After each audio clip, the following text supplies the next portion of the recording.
मैं समय हूं। सुदूर काल में महान नगरी हस्तिनापुर की धरती पर धारा प्रवाहित करती थी पवित्र गंगा, जो जीवन और धर्म का संदेश लाती थी। राजा और प्रजा सभी धर्म और न्याय के पथ पर अग्रसर थे। यहीं जन्मा था धर्म और त्याग का महान योद्धा भीष्म, जिन्होंने ने ली थी भीष्म प्रतिज्ञा। भीष्म प्रतिज्ञा महाभारत की कथा का अनमोल आरंभ। जहां गंगा की लहरें चूमती थीं हिमालय की छाया को, वहीं खड़ा था हस्तिनापुर का महान सम्राट शांतनु, स्वर्ण मुकुट से दमकता मस्तक, किंतु हृदय भरा भक्ति से। वह नहीं जानता था कि उसी गंगा की गोद में उसका भाग्य लिखा जा रहा है। और तब गंगा की तरंगों से प्रकट हुई स्वयं देवी गंगा। उनकी बाहों में था एक तेजस्वी बालक देवव्रत। यह कोई साधारण जन्म नहीं था, यह था युगों को दिशा देने वाला अवतरण। वर्ष बीते और वही देवव्रत बने शस्त्र के साधक। गुरु परशुराम के अधीन उन्होंने सीखी शक्ति और संयम की पराकाष्ठा।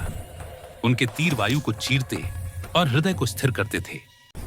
यही बालक भविष्य का भीष्म बनने जा रहा था।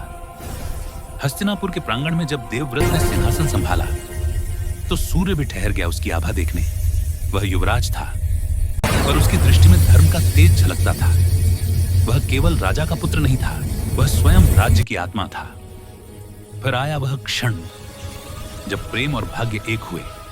नदी के तट पर खड़ी थी सत्यवती, एक साधारण नाविक कन्या, और उसी क्षण शांतनु का हृदय बह गया गंगा की धार के साथ।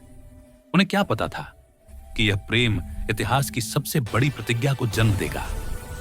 पिता के वचन की रक्षा के लिए देवव्रत ने किया वह संकल्प जिसने देवों को भी स्तब्ध कर दिया। उसने कहा, मैं आजीवन ब्रह्मचारी रहूंगा। आकाश से पुष्प वर्षा हुई और धरती ने कहा, यही है भीष्म। समय बीता, राजवंश बदले, पर भीष्म अडिग रहे। वे बने धर्म के रक्षक, नीति के शिक्षक और युग के ध्रुवतारा। राजसभा में उनकी वाणी थी शास्त्र का स्वर। उन्होंने सिखाया, राज्य टिकता है धर्म पर, न कि सिंहासन पर। और जब धर्म और अधर्म आमने सामने खड़े हुए तो भीष्म ने उठाया शस्त्र अपने ही वंश के विरुद्ध। उनकी रथ की गति से धरती कांपी, पर उनके मन में था शांति का समुद्र।